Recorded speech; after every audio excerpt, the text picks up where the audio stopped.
Bueno, muy buenas tardes a todas y todas. Hoy continuamos con el tema de la unidad uno sobre, seguimos hablando de qué es el derecho, ¿no? ¿Qué es el derecho? Esta noción que queremos dar integral del derecho como un fenómeno no solo social, sino también político, bueno, o como social en tanto político y económico, y como fenómeno también normativo, que eso lo vamos a ver más adelante. La clase pasada estuvimos dialogando sobre todo el tema del racionalismo, ¿no? De la posición racionalista. Justamente lo que estamos dialogando es, ya después de haber visto el capítulo, la clase sobre la base, ¿no? De que el derecho se funda en relaciones sociales y las relaciones sociales fundamentan las jurídicas. Ahora lo que estamos es intentando ver cómo el derecho se construye como conocimiento, ¿no? Como conocimiento, como perspectivas teóricas y realmente en ese sentido, como perspectivas teóricas, como conocimiento, el derecho tiene la potestad de realmente, no la potestad, el derecho se comporta o se expresa desde el punto de vista eh, del conocimiento, se construye desde diferentes maneras, desde diferentes perspectivas. Es más bien lo que estamos viendo en la clase anterior y esta, tendría que ver vamos a decir, las posiciones epistemológicas desde las cuales se construye el derecho fundamentalmente. En este sentido, en las posiciones epistemológicas son muchas, pero no las vamos a abordar en esta clase. No es de mi interés que ustedes conozcan todas las posiciones, no es una clase de epistemología jurídica, sino estamos abordando más bien desde las dos bases epistémicas fundamentales desde las cuales se construyó el derecho en la modernidad. La primera, que fue la que vimos la vez pasada y que ha sido dominante desde el siglo XIX hasta la actualidad, es la positivista, ¿no? La tradición jus filosófica de derecho positivista, que ha tenido una expresión sobre todo formalista y normativista, formalista en el siglo XIX, normativista en el siglo XX, de mucha fuerza, ¿no? De mucha fuerza, que implica una posición epistémica racionalista, idealista, donde la razón es su elemento fundamental. Todo eso lo vimos en la clase pasada. Recuerden todo lo que les puse en el pizarrón, ahí está. Y justamente, justamente lo que planteamos fueron no solo las posiciones en sí, ¿no? Sino cómo construyen el derecho, cómo lo veían, cuáles eran sus formas de interpretación, cuáles fueron los autores fundamentales, todo esto, ¿no? Em, para esto, eh, evidentemente, les, es la clase 5, ¿no? De legalidad social, que hicimos todo el pizarrón, a ver si se los puedo volver a poner, espero que sí, porque se supone, aquí está, sí, a ver si se los puedo volver a compartir, exacto, sí,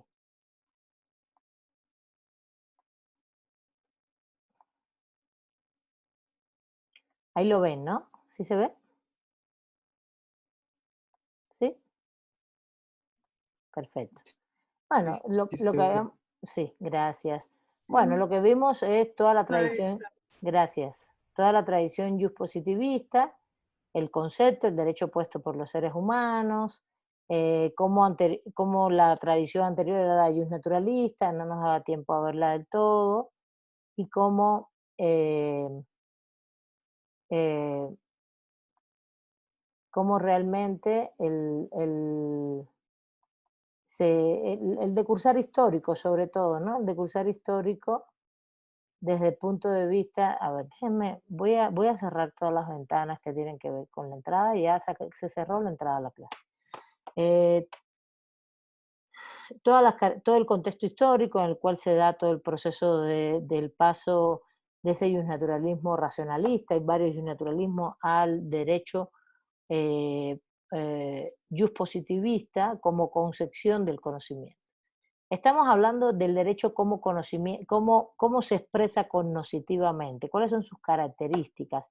Y a la vez, esa tradición filosófica, que es la positivista, tiene una expresión práctica en las instituciones, en su concepción de la relación con el Estado, em, en sus características de cómo, en sí, de cómo se concibe. Y por eso, por ejemplo, aquí les pongo, ¿no? Surge en paralelo, o en paralelo no, como el derecho que se produce a partir del Estado-Nación, de sobre todo la Revolución Francesa, la independencia de los Estados Unidos y las independencias latinoamericanas.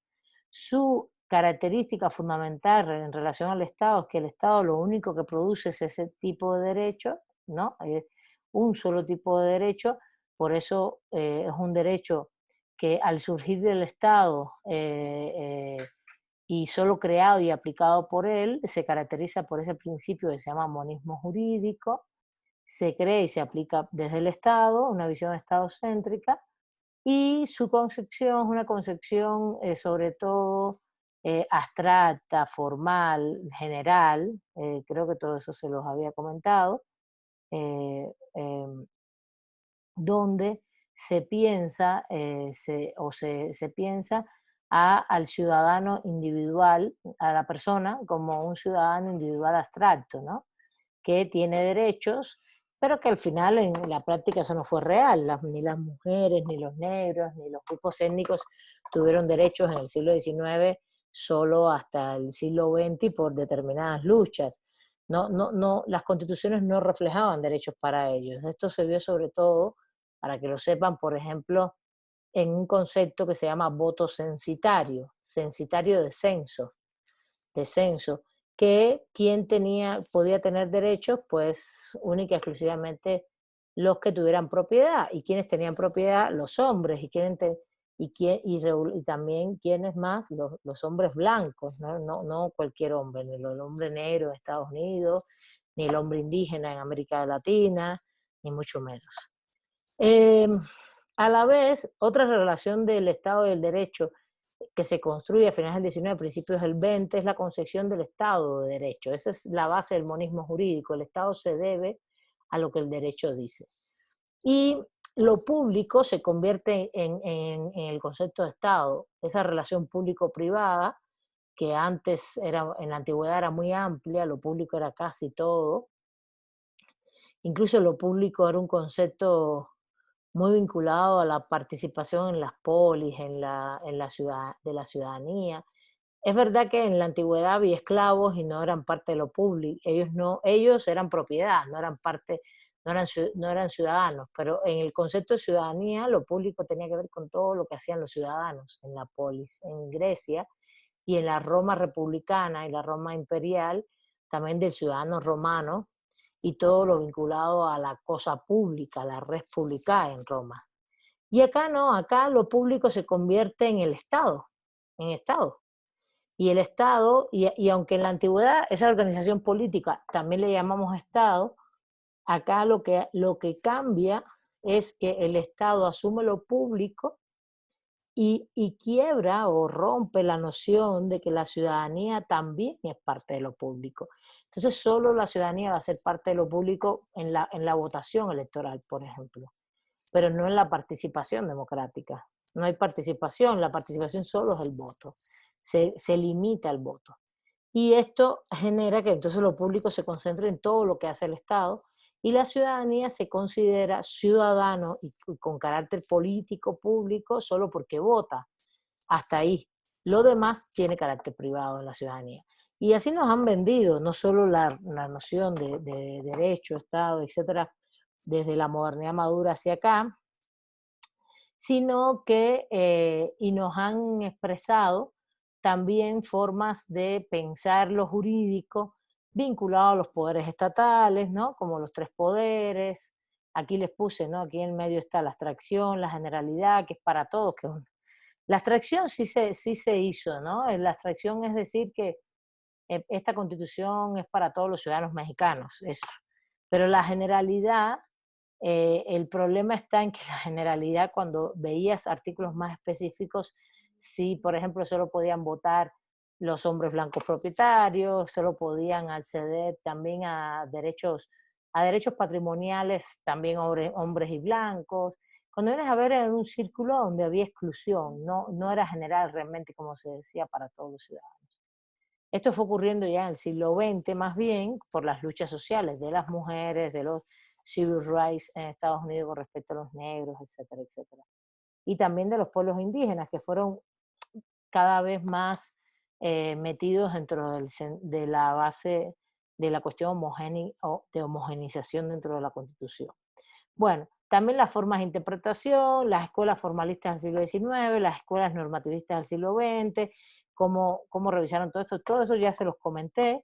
Y para terminar, lo que quiero es que lo tengamos claro es que, está aquí mal escrito formalistas, pero es error de dedo, que las perspectivas positivistas dominantes, la tradición filosófica positivista dominante de escuelas formalistas y normativistas, tiene una posición epistémica de base racionalista. Es decir, que lo jurídico, el conocimiento jurídico, pero el derecho es una construcción racional.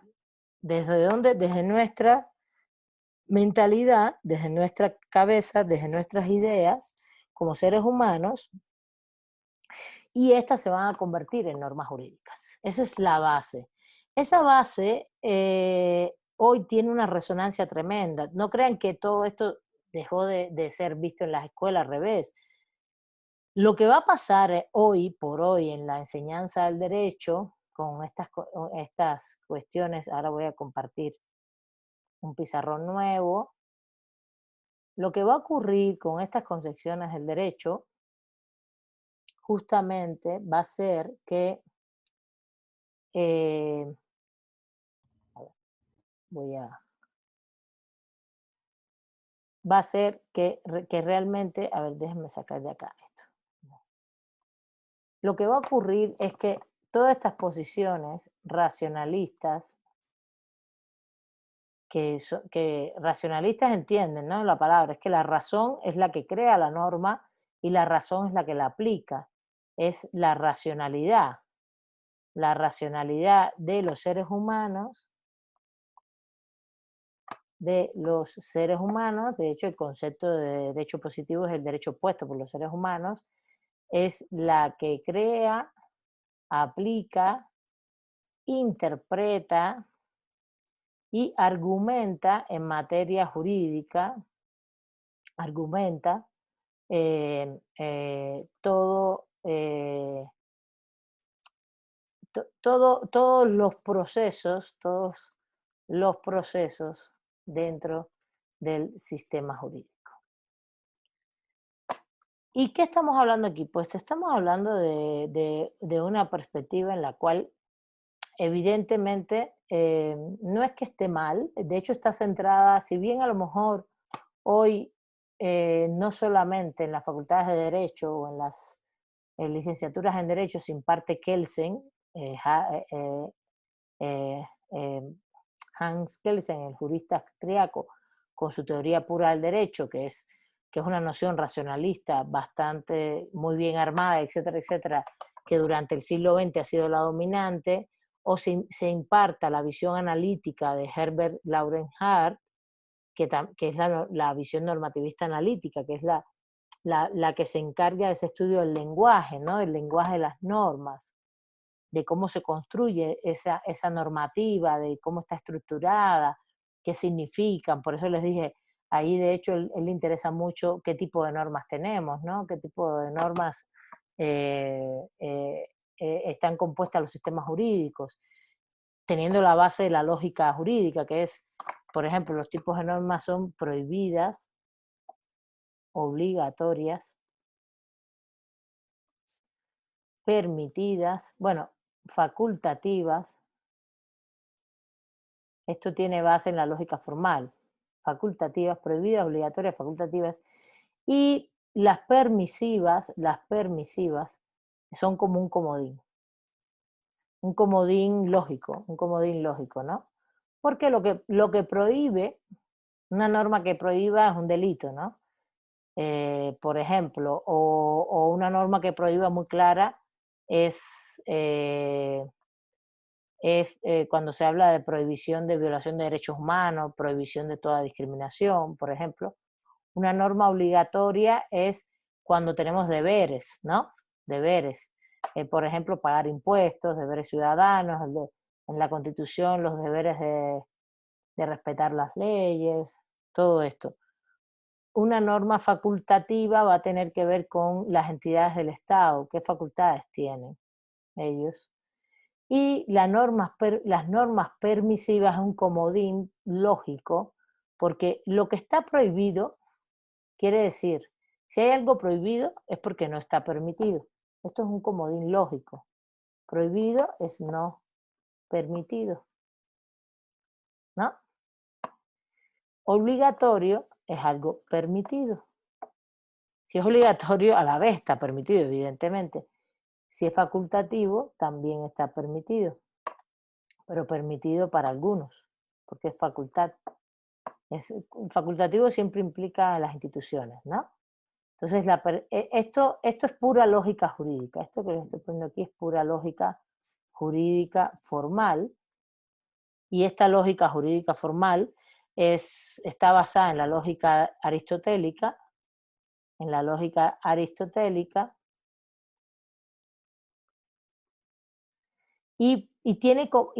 la base para hacer todo lo que hoy se llama la filosofía.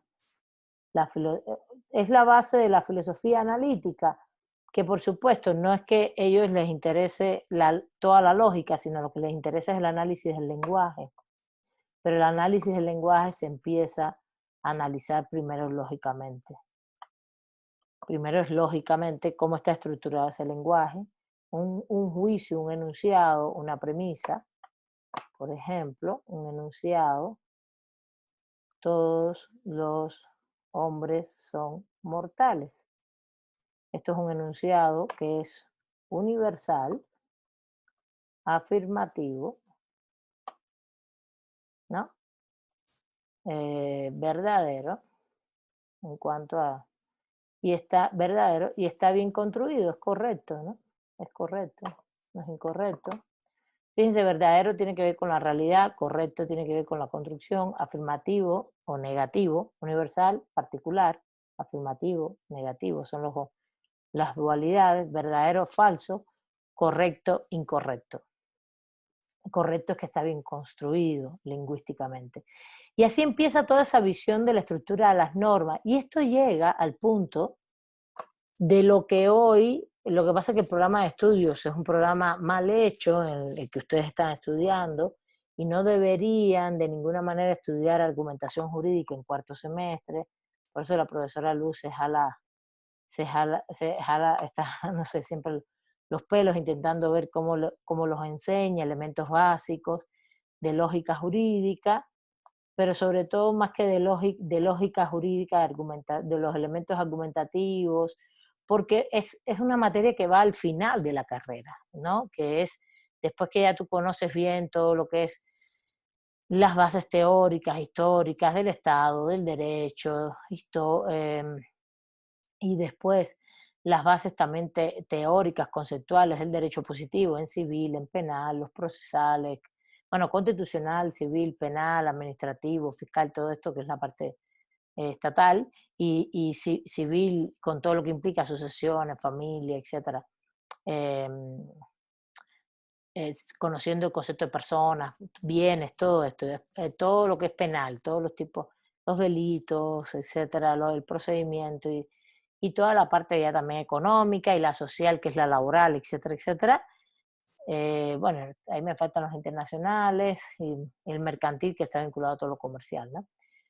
Cuando ustedes terminan todo eso, entonces ustedes, lo que se debe hacer al final ya de la carrera es hacer un debate más filosófico de todas las escuelas que hayan existido, etcétera.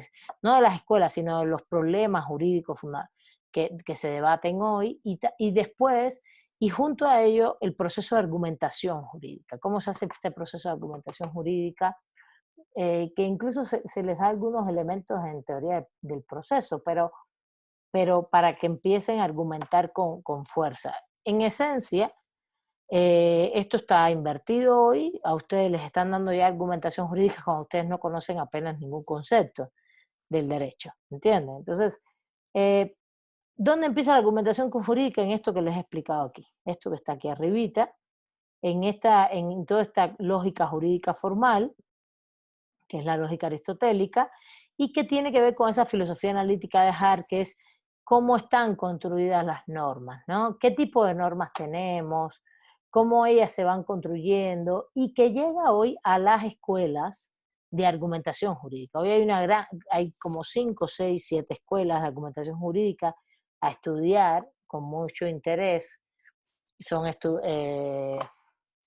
eh, mm, son muy interesantes, incluso no son de ahora, hay escuelas desde principios del siglo XX, que tienen algunos autores, sobre todo autores europeos y autores anglosajones, que se dedicaron mucho a dialogar ese tipo de argumentos.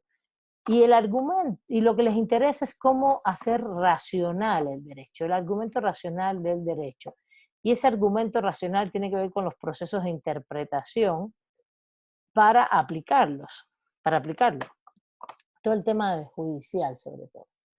Y de aquí se ha derivado todo un diálogo sobre principios, reglas, etcétera. Hasta ahí llegan las escuelas racionalistas. El racionalismo no es una cosa estática, ni son escuelas estáticas que empezaron en el siglo XIX, sino ha tenido un movimiento lógico desde el siglo XIX al siglo XX y que pasó por el formalismo, pasa por el normativismo kelseniano y hartiano que todavía se ve en muchas escuelas, pero, eh, pero en esencia lo que está ocurriendo es que el, hoy, más que debatir la teoría pura del derecho o debatir todo el sistema normativo hartiano, que sí todavía se debate bastante, se dialoga, o de Joseph Ras, que es el otro anglosajón que se ve hoy en las escuelas teóricas del derecho, también se debate todo el proceso de argumentación jurídica como un proceso racional.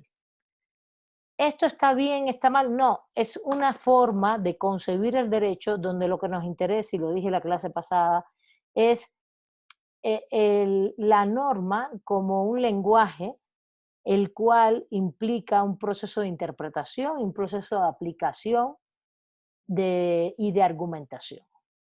Entonces lo que estamos viendo es el sistema jurídico. Ese sistema jurídico, el sistema jurídico del Estado, ¿qué predomina todavía? El sistema jurídico estatal monista, monista, donde sí hay un proceso de interpretación, donde hay procesos de muchos tipos, pero evidentemente lo más importante, el sistema jurídico estatal monista, el monista que quiere decir que crea, ¿quién crea el derecho? El legislativo. ¿Quién lo aplica? El judicial, el poder judicial, por supuesto, ¿no? Cuando digo legislativo, digo judicial, es el poder. Em, ¿Y qué hace el ejecutivo? Pues el ejecutivo puede ser crea algunos elementos jurídicos, depende del sistema que tengas, estatal, de la forma de Estado y forma de gobierno, crea y aplica, pero ya aplica no en la resolución de conflictos, porque la aplicación del judicial es resolver conflictos, ¿no? Conflictos, la aplicación la aplicación acá es materia de políticas públicas, ¿no? Satisfacción de necesidades básicas, etcétera, del Ejecutivo. Y solamente este es el derecho que se ve, ¿no? Cómo tú generas las políticas públicas, cómo generas este tipo de argumentos, qué tipo de aplicación haces, que es muy relevante, no es menor el asunto, cómo se resuelven los conflictos judiciales, qué tipo de argumentos usaron, etcétera, etcétera. Por ejemplo, un caso muy interesante que estaría muy bien que por ejemplo, analizar, estamos esperando que salga el caso de la consulta que se discutió apenas en la Suprema Corte ¿Y qué estamos esperando? Bueno, pues si ves, está en internet todo el debate de los jueces, ¿no? De los magistrados. Pero como es un debate, es un poco anárquico, es un para atrás, para adelante, dan algunos argumentos. Al principio unos tenían un par o uno dio un argumento dio argumentos en contra, después cambió su voto y dio argumentos a favor, y así. No, a favor del proyecto y después en contra, cambió su voto, dio otros argumentos. Entonces, es mejor leer el documento por escrito, el engrose se llama. Y estamos esperando que salga, debe demorarse por lo menos un mes, porque ahora ellos ponen los argumentos por escrito de lo que ellos creen, cada uno de por qué estaban a favor o en contra del proyecto del magistrado, creo que si mal no recuerdo es Luis María Aguilar. El proyecto sí está en internet, el proyecto propuesto por ese magistrado, ahí hay una fuerza de documentos, de argumentos y de por qué cree que no debía llevarse este tema a la consulta popular, aplicar el artículo 35 constitucional.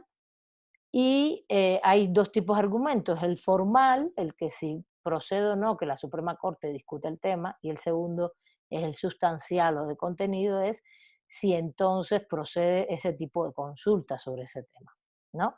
Una cosa es, ¿lo discutimos nosotros? No. ¿Procede que la Suprema Corte lo resuelva? Sí. Ellos por unanimidad dijeron que sí. Y Aguilar no llevaba que no lo iban a discutir, que no había un problema de forma, sino de contenido. De forma que quiere decir que también entró en tiempo, que quien somete el proceso de consulta tiene legitimidad para hacerlo, es el Ejecutivo, así está establecido en la Constitución, etcétera, y otros elementos. Y de contenido es el contenido en sí, que la consulta se puede hacer o no. No sé si van conmigo en este tema.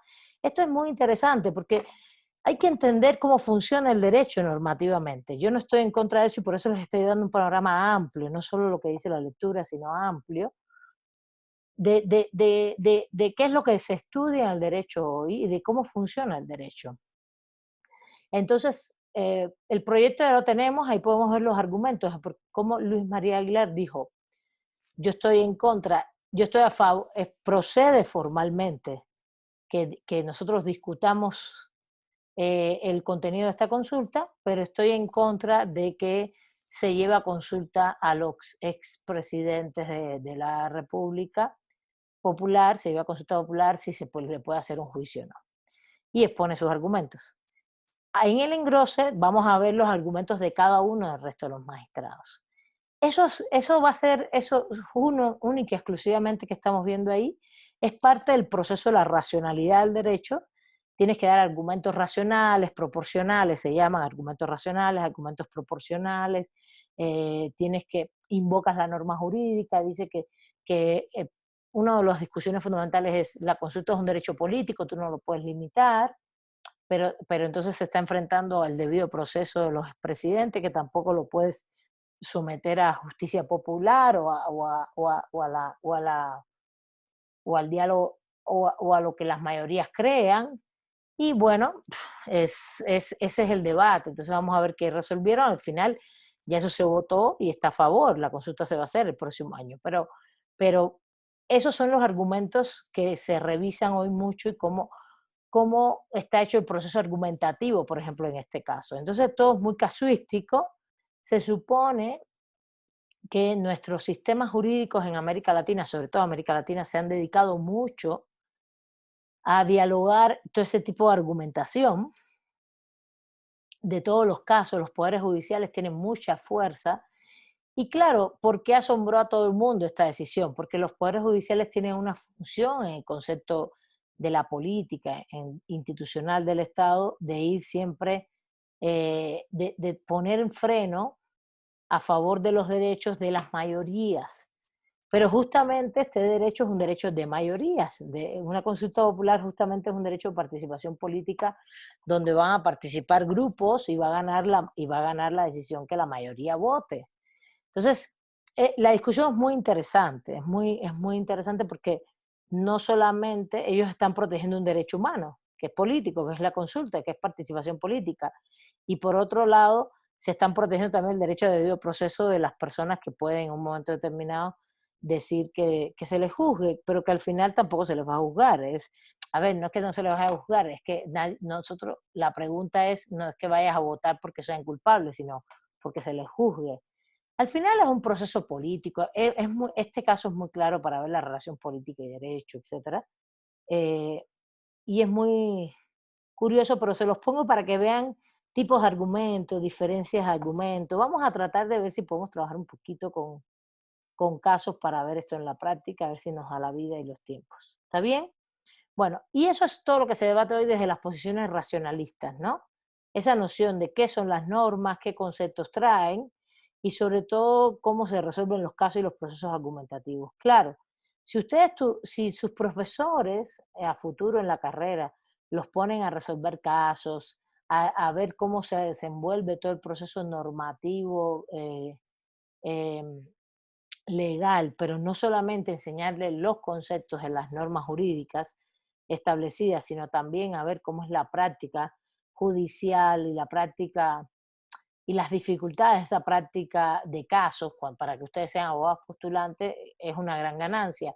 El peor, pero lo que ocurre regularmente es que los profesores son muy normativistas y en ese normativismo se quedan solo en hacerlos leer las normas jurídicas, ¿no? Ustedes las leen y entender los conceptos básicos establecidos en las normas. Eso es bastante pobre, la verdad.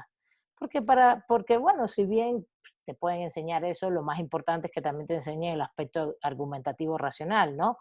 Cómo hacer las demandas, en las demandas qué es lo que tienes que poner, cómo tienes que argumentar, cuáles son los conceptos establecidos en las normas, pero qué es también, cómo esto se expresa en la práctica jurídica. Es decir, en los casos, en los procesos, en los juzgados. Y esto es importante porque justamente una cosa es la norma jurídica y otra cosa es la práctica jurídica.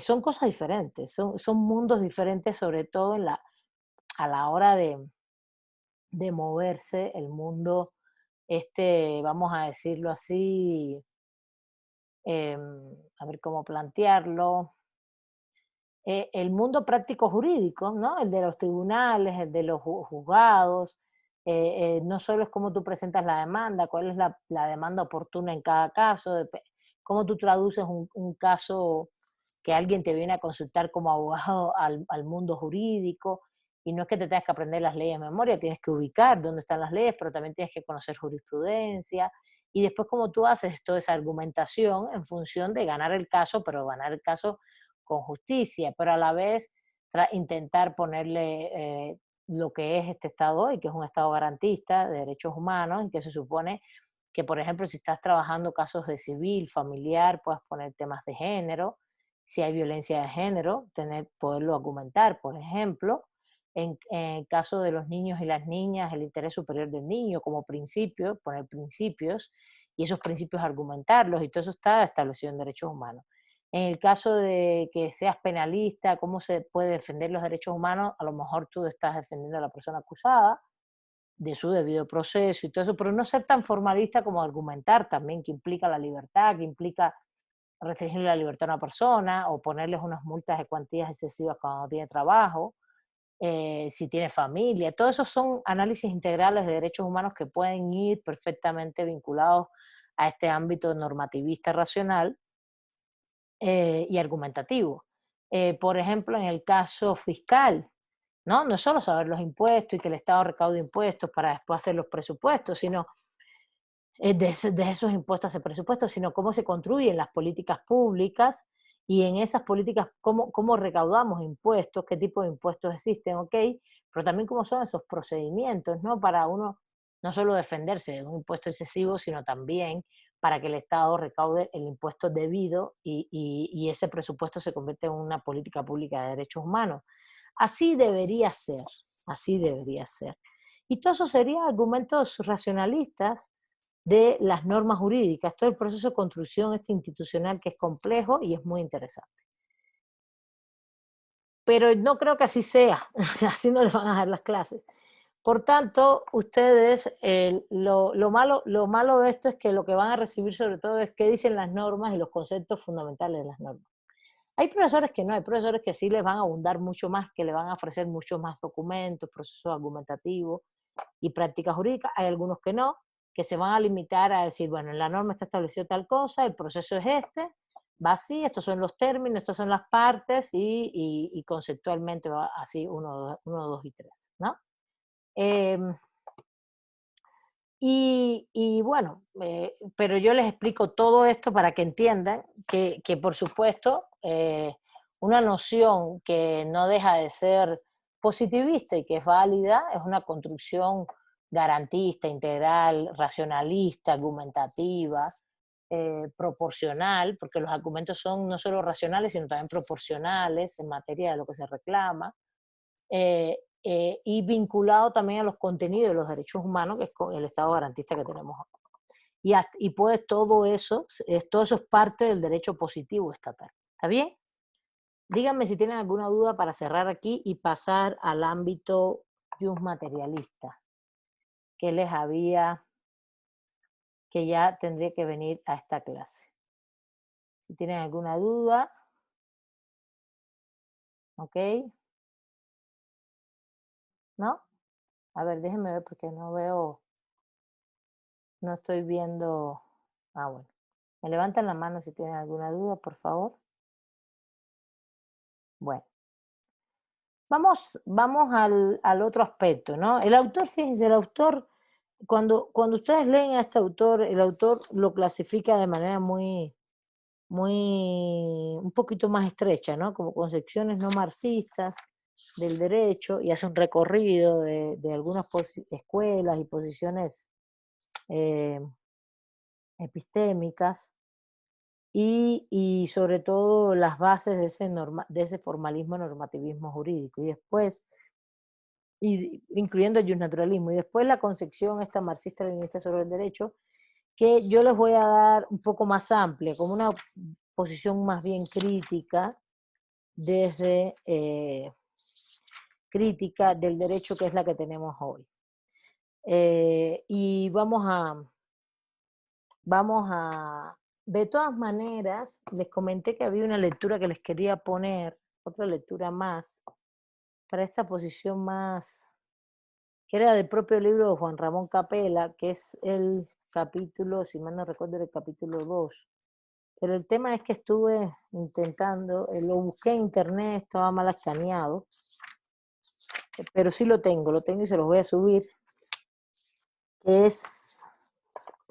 Pero déjenme revisarlo, necesito revisarlo primero, porque no me interesa que vean cosas más bien históricas, sino más bien, y este libro está más enfocado al tema histórico. Sí, y al tema histórico vinculado al Estado, efectivamente. Entonces, justamente no es lo que me interesa que sepan. Quería darles como una lectura. Voy a ver si tengo otra, es que tengo otra lectura de Manuel Atienza, pero es ya muy, no se me hace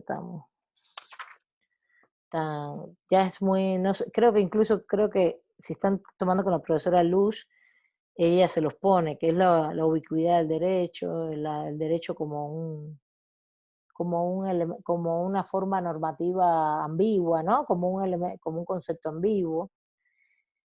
Como que ya eso ya lo conocemos, entonces no me interesa tanto ir para allá, ¿no? Bueno, no, yo creo que hasta ahí. Vamos a seguir. Vamos a la concepción materialista. A ver, voy a sacar otra pantalla para que estén separadas las pantallas. Pues esta ya la guardé. Sí lo guardé, ¿no? Em, ¿Qué habría que hacer ahora? Borrar, ¿no? Me imagino que, bueno, vamos a borrar. Bueno, para escribir a otra cosa. Bueno, vamos a, vamos a la otra posición, a la posición que yo le he llamado desde el punto de vista epistémico, es una posición más bien, vamos a decir, crítica o materialista. Y en tanto materialista no es racionalista, tiene que ver con lo concreto del derecho, con los aspectos de concreción del derecho, históricos, por tanto es histórico, como fenómeno se analiza el derecho no solo de manera concreta, sino histórica, ¿no? El análisis del derecho del fenómeno jurídico, como proceso, se analiza el derecho como proceso, por tanto, como proceso, como, porque es un fenómeno, ¿no? Es un fenómeno que no es estático, está en movimiento, por tanto, no es esa norma, aunque la verdad las personas que trabajan en argumentación jurídica tampoco ven el derecho solamente como la norma rígida, esa exegética puesta en la Constitución única y exclusivamente, saben que hay una interpretación, que hay mucha movilidad en las interpretaciones de las normas. Mire el caso que acabo de comentar de la consulta, incluso hay magistrados que llevaban un voto y lo cambiaron a otro. Así se mueve también la interpretación. Pero acá se va a ver, no se niega toda esa posición, sobre todo actual, de argumentación racionalista, pero se va a ver también un derecho que es como un fenómeno en movimiento, dinámico, vinculado a lo social, a los aspectos sociales. Y cuando hablamos a lo social, estamos hablando a la sociedad en movimiento, ¿no? A la sociedad en movimiento. El derecho es parte de nosotros, de todas nuestras esferas de la vida. Y eso social incide, por supuesto, y más hoy con las concepciones de derechos humanos, en aspectos económicos, políticos, ¿no? Políticos, morales o axiológicos, así es como se plantea, axiológicos. No solamente el derecho se ve o se percibe como el lenguaje normativo, sino y normativo, vamos a ponerlo así finalmente, ¿no? Sino se ve en varias dimensiones, la dimensión esta que es social, que implica la relación con la economía, con la política, la dimensión axiológica, moral y la dimensión normativa. Es como pensar que el derecho es un fenómeno mucho más complejo, que no solamente son las normas y sus interpretaciones argumentativas racionales, que están ubicadas en todo el ámbito normativo, aquí justamente, en este que estamos señalando. No, aquí hice una cosa que está mal, pero bueno, a ver si lo puedo quitar. Pues parece que no. Bueno, no importa. Eh,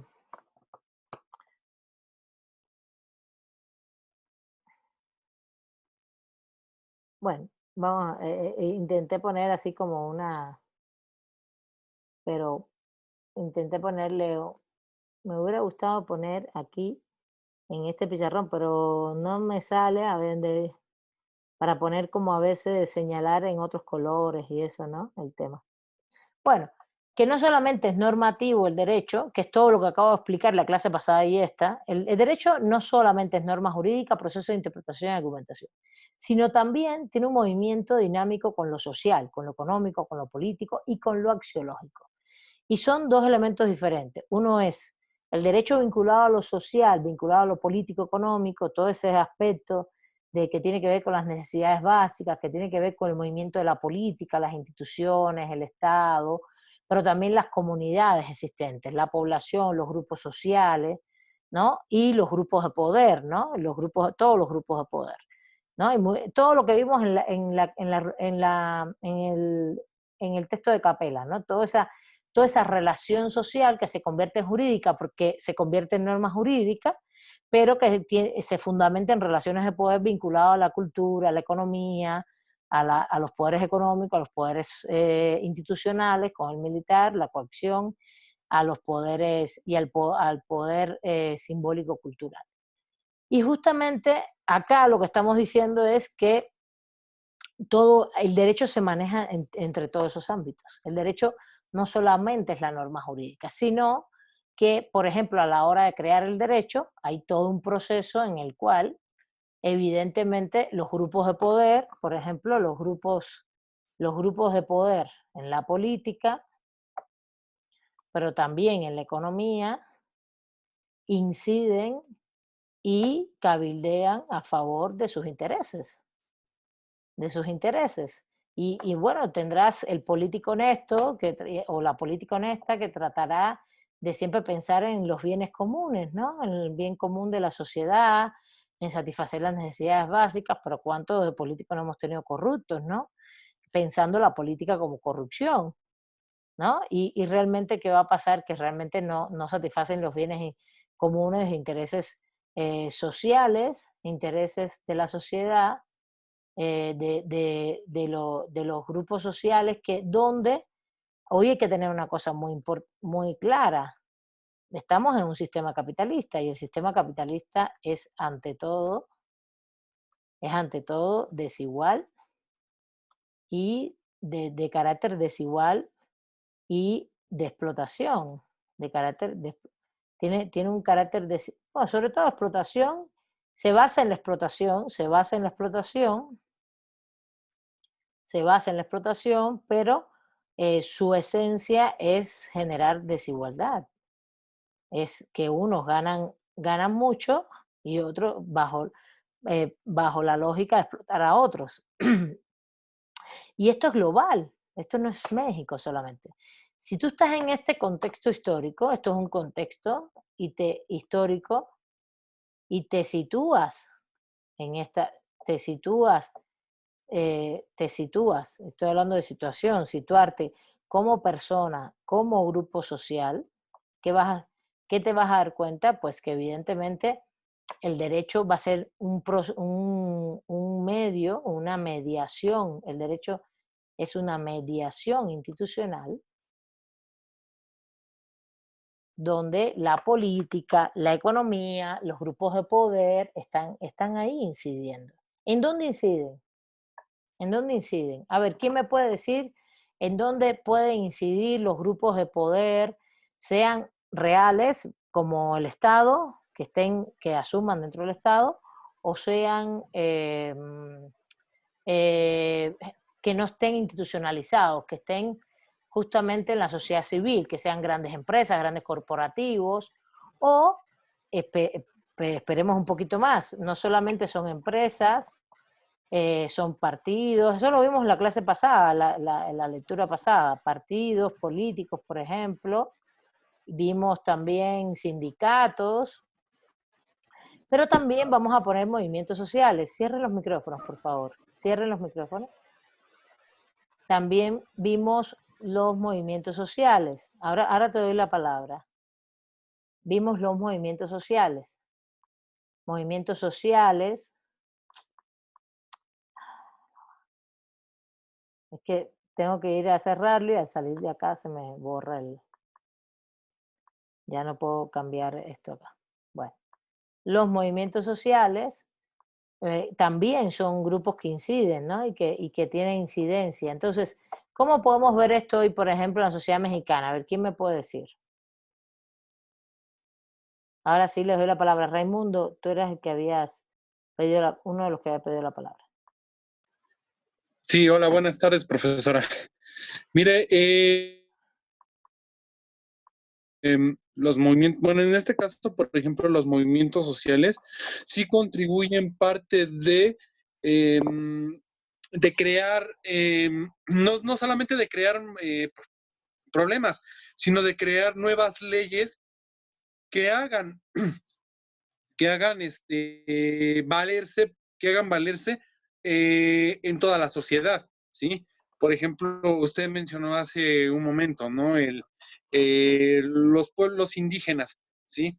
¿Qué pasó en el 95 con el caso del ejército zapatista y el gobierno mexicano? ¿Ellos qué pedían? Ellos pedían derechos indígenas, ¿no? Ellos como tal pedían derechos indígenas porque hubo un tiempo que ellos estaban olvidados, ¿no? Eran como que los olvidados. Entonces los tratados de San Andrés o la firma o el pacto de San Andrés que se firma en el 95 fue como que una regulación y un inicio hacia los derechos de los pueblos indígenas. Otro caso que sí se vio, pero ya más adentro, fue, digamos, en Oaxaca, ¿no? Los primeros movimientos sociales surgieron de los pueblos indígenas y ellos que exigían derechos como tal, derechos humanos, porque eran personas que estaban olvidadas, ¿no? ¿Sí? Muy Ante una bien, sociedad, eran los invisibles de la sociedad.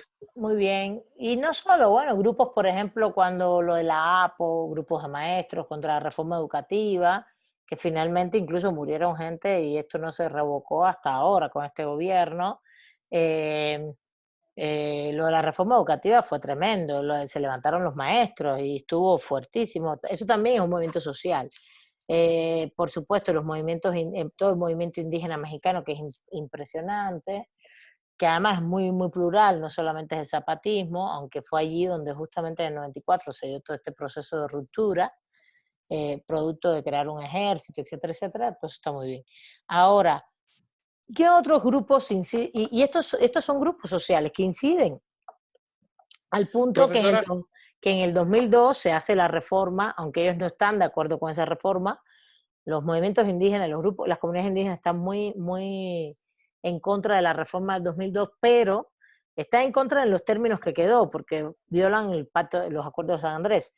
Pero lo interesante es que como ya el Estado mexicano tiene toda la suscripción en materia de pueblos indígenas, de todos los tratados internacionales, pues ya un poco pierde sentido ese artículo 2 constitucional, ¿no? Sí tiene limitaciones, es verdad, graves limitaciones, pero ya es poco probable que un juez no argumente los documentos internacionales en materia de pueblos indígenas, que son mucho más amplios, más complejos.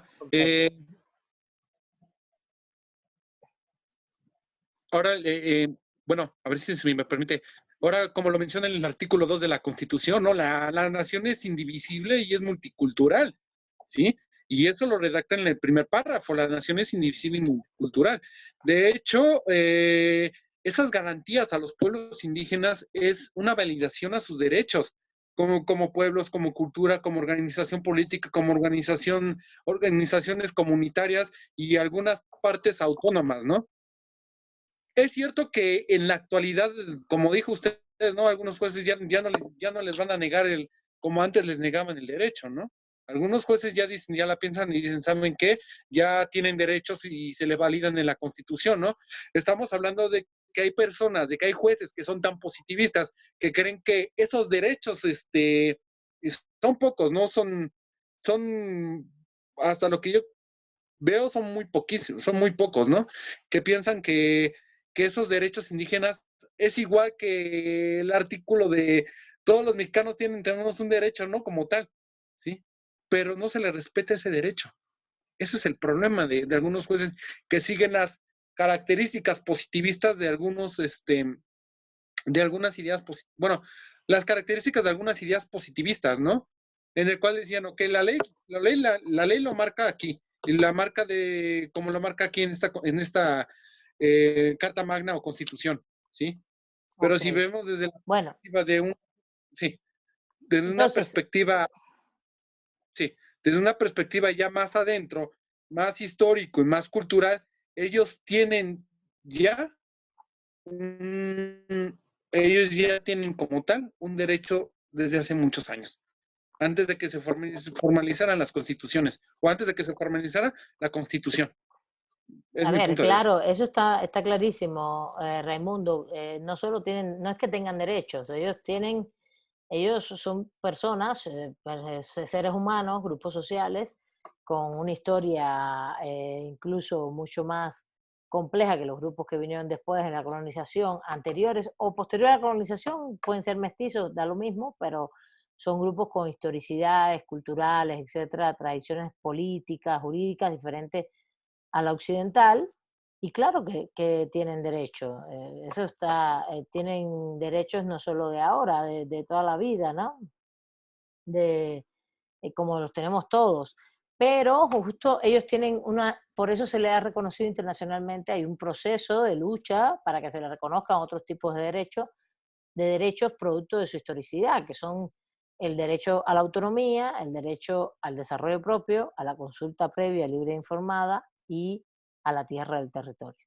Son derechos diferentes que nosotros no tenemos, nosotros específicamente, como no pueblos indígenas.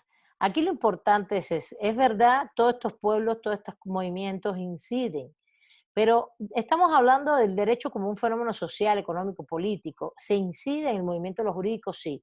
¿En qué se incide? En la creación de nuevas normas jurídicas, sí, dentro del Estado.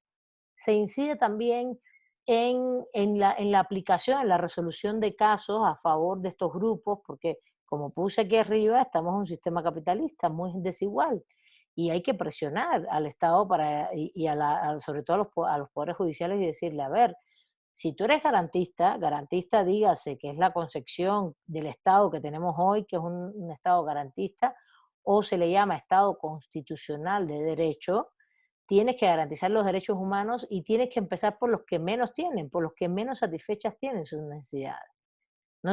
Es verdad que los derechos humanos son para todos y todas, pero justamente hay grandes procesos de desigualdad y justamente el Estado se tiene que mover hacia los que menos tienen, hacia justamente a romper esas brechas de desigualdad.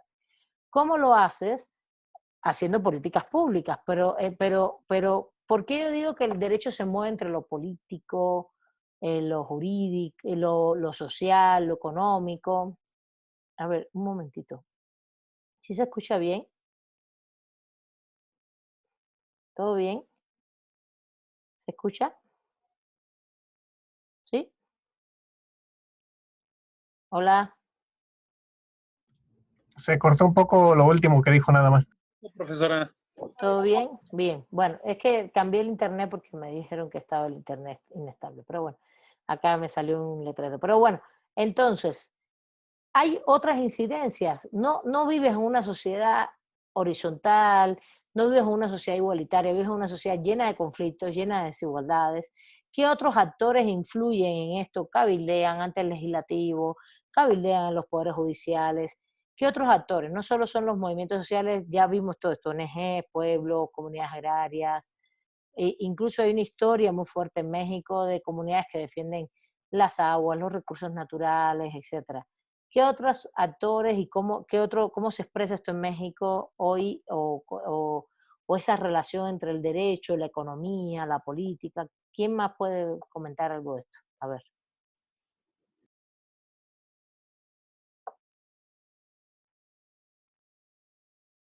¿Nadie quiere pedir la palabra? A ver, Josefina Ayala. Sí, maestra, pues yo creo que aquí los grupos de poder, porque como dice Marx, o en la lectura que usted nos dejó, dicen, ellos son los que están moviendo y son los más beneficiados con el derecho. Entonces, los grupos de poder que crean una red para no ser vistos directamente, pero la red del grupo de poder también participa en ello. A ver, ¿qué grupos de poder en México hay que quieren incidir incluso en las regulaciones jurídicas, en cómo se aplica el derecho? ¿Qué grupos de Bueno, poder existen, por ejemplo? A ver, Los partidos políticos, maestra, podría ser un ejemplo. ok. Otras cosas así que se ven hoy cotidianas, que quieren incidir. Está Josefina ya dialogando, después vendría Ricardo Ontiveros y después de nuevo Raimundo Aguilar. Pues de momento, maestra, creo que es el que se me viene a la mente. Vale, ok. No Muy alcanzo bien, a muy bien, vislumbrar más. muy bien. Ricardo, por favor. Sí, maestra, buenas tardes. Como bien menciona la compañera, desde el punto de vista marxista de la lectura, nos marca que el derecho es norma y expresa la voluntad de los grupos dominantes. Tiene sus propios intereses. A mí se me viene a la mente lo de la tanta minera canadiense que hay aquí en el país, lo del fuero de los Muy bien. políticos. Se me viene a la mente también los factores reales de poder, como vendrían siendo la iglesia, vendrían siendo los empresarios, el Muy bien. ejército mismo, y todos estos pues el que esté al mando pues tiene que darle gusto a la mayoría o a todos, a sus representantes de ellos, si no pues no hay quórum, ¿verdad? No se va a poder. Pero yo ahí más veo, porque no solo es un tema, no solo es un tema de, voy a explicar un momentito aquí lo que Ricardo acaba de comentar, no solo es un tema, y ahora te doy la palabra Raimundo, del mando, no, a ver, aquí hay grupos empresariales fortísimos, por ejemplo, las mineras, ¿no? Uno de los acuerdos ubiquemos que este gobierno está tomando algunas medidas, algunas básicas, para intentar satisfacer necesidades básicas de las grandes poblaciones vulnerables y redistribuir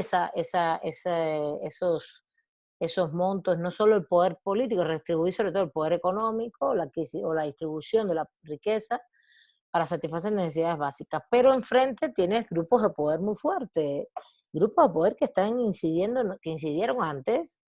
Las reformas, todas neoliberales de México, fueron incididas por grupos de poder, con mediación del Estado, por ejemplo.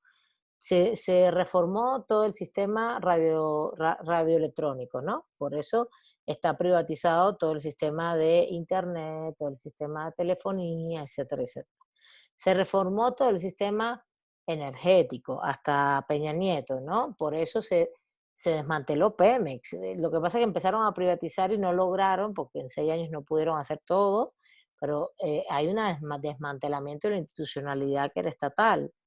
Se hicieron reformas laborales, reformas educativas, la reforma educativa, la reforma laboral, todo para ir viendo cómo, por ejemplo, en la materia educativa, ir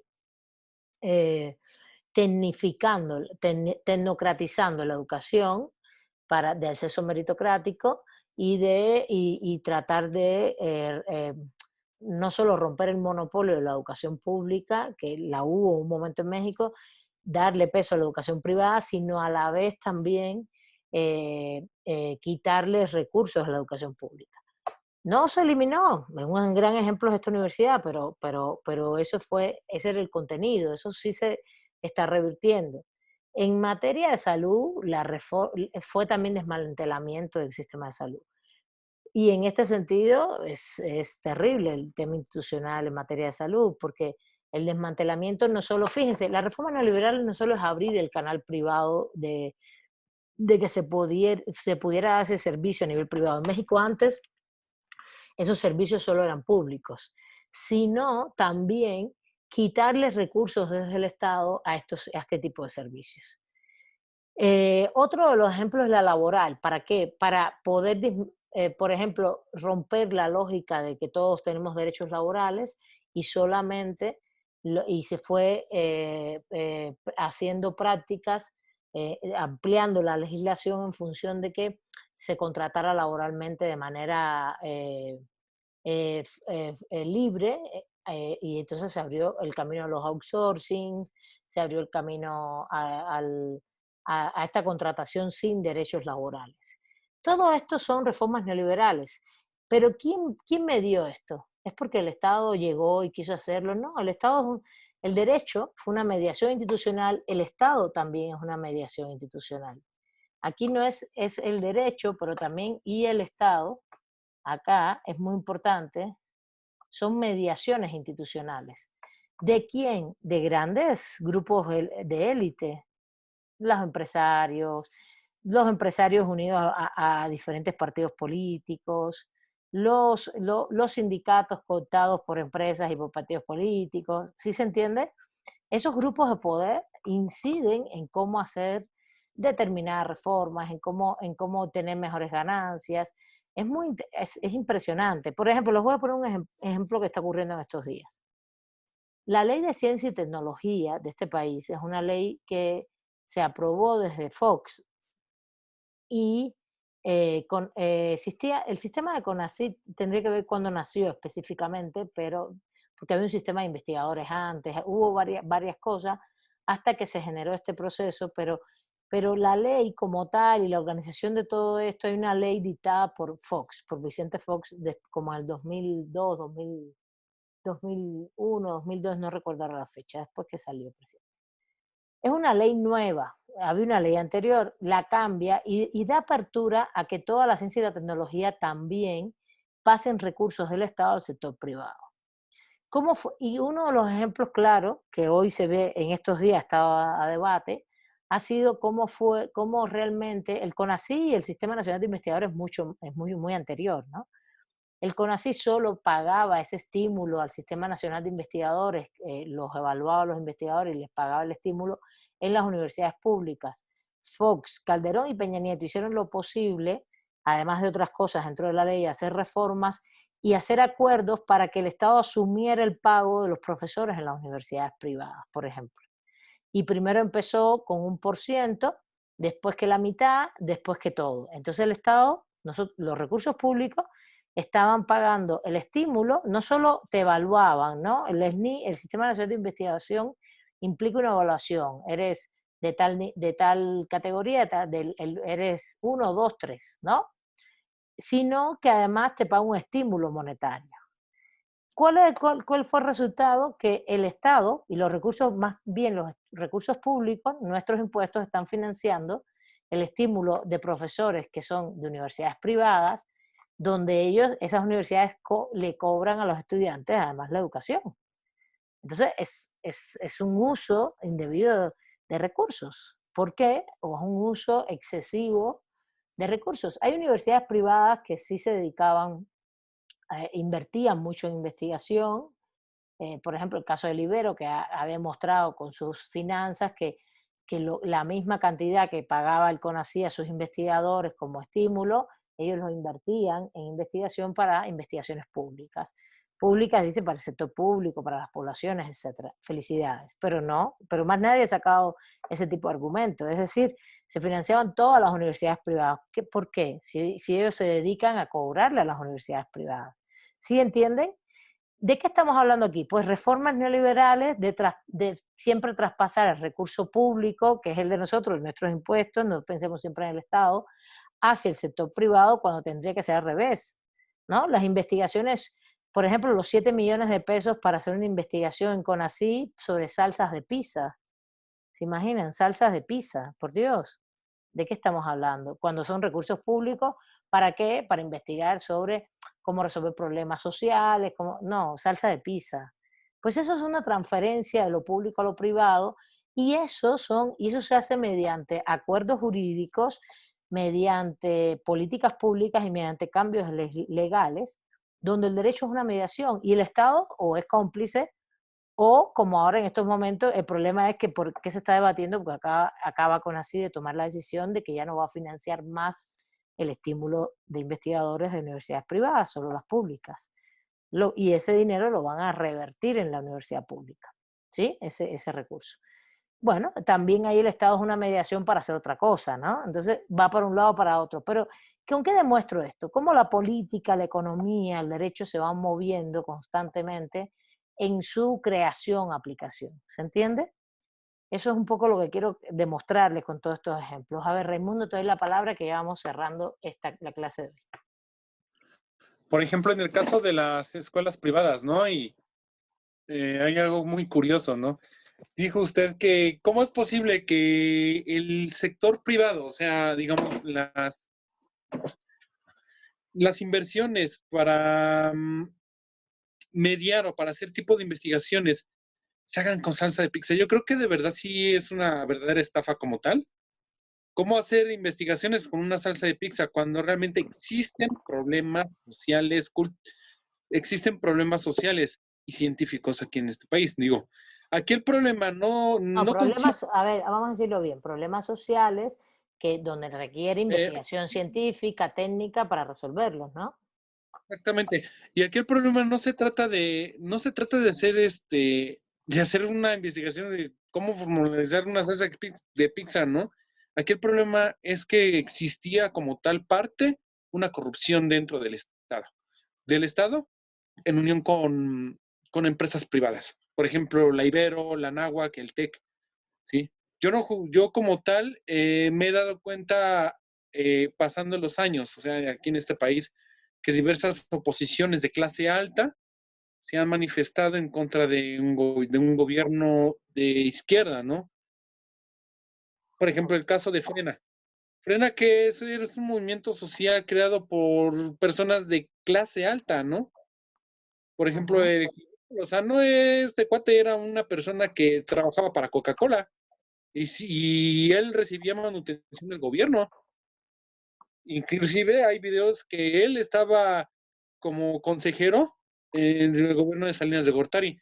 Ahora lo que hace este grupo social es decir que no es necesario que el gobierno reparta personas personas de bajos recursos. A ver, permíteme tantito. Hay que utilizar, como dicen algunos, ¿no? La lógica, como cómo es posible que las personas que realmente sí llegan a necesitar ese tipo de situaciones económicas no se les reparta. ¿Y por qué sí a los empresarios sí? Solo por tener el poder adquisitivo, pues no. Y eso es algo irreverente en este país, ¿no? Y Bueno, como es recurrente, no es reverente, es recurrente. Ha pasado muchas veces, ¿no? ellos, como ya perdieron un poder, como ya perdieron algo de economía, pues ahorita están alegando, ¿no? Que ese dinero le pertenece a ellos, cuando ni siquiera le pertenece ni le pertenece ni al sector privado, ni al gobierno, le pertenece a la población en general, ¿no? Porque realmente ese reparto equitativo tiene que ser igualitario para algunos. Y lamentablemente, pues, No, no tiene que ser igualitario. Yo lo que estoy planteando acá es que hay que reforzar a los grupos sociales que están en desventaja.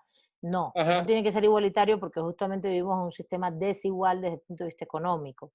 Por tanto, lo que hay que hacer realmente es una mediación para redistribuir la riqueza y redistribuirla desde el punto de vista de, evidentemente, de dar recursos a los que menos tienen, de dar lo que se llama igualdad de capacidades, igualdad de oportunidades, que también no han sido muy efectivas, pero que sobre todo digan, bueno, perdón, pero aquí les toca a los que menos tienen, no a los que siempre han tenido mucho, ¿no? O a los que disfrutan de determinados privilegios. Y quitar privilegios, justamente ese es el objetivo, ¿no? Quitar privilegios eh, justamente es, y esos privilegios son esto, es que los recursos públicos sirvan para pagar investigación en universidades privadas que tienen recursos para hacer ellos los pagos de esos estímulos y sus investigaciones. Entonces, yo sí creo que hay universidades mucho más privadas, mucho más decentes que otras, pero creo que también que hay que facilitar, hay que fortalecer lo público, no lo privado. Bueno, hasta aquí la clase de hoy. Vamos a ir cerrando. La próxima clase seguimos con todas estas posiciones materialistas. Hoy vimos como la relación economía, política, derecho. La próxima clase ya vemos con todo el tema de la moral, poco más, y todo el tema también de la moral y bueno, el fenómeno normativo que ya lo hemos explicado un poco de manera general. Y ya vamos cerrando este tema porque, fíjense, esta es justamente esta lectura es hasta la página 22, después vienen los rasgos o características del derecho, y después justamente en la página 26, y a mí me gustaría que entonces ya le echaran una lectura a la página 26 en adelante, de la 26 a la 30, ya en adelante, hasta la página, a ver, Creo que es 31 hasta más. la 43, hasta la 43, de la ¿qué, 26 a la 43. Lo voy a qué poner escuchen primero, es la lectura que estamos leyendo, no es otra. De la 26 a la 43, le voy a poner, les voy a decir que lo lean para ya ir cerrando toda esta parte de las relaciones políticas, economía y moral y derecho, ¿vale? De la 20, no la 23, sino la página 26 a la 43, para ir cerrando esta parte y ya después pasar a los rasgos del derecho, etcétera, etcétera, que es la parte normativa. Bueno, voy a cerrar acá. Muchas gracias.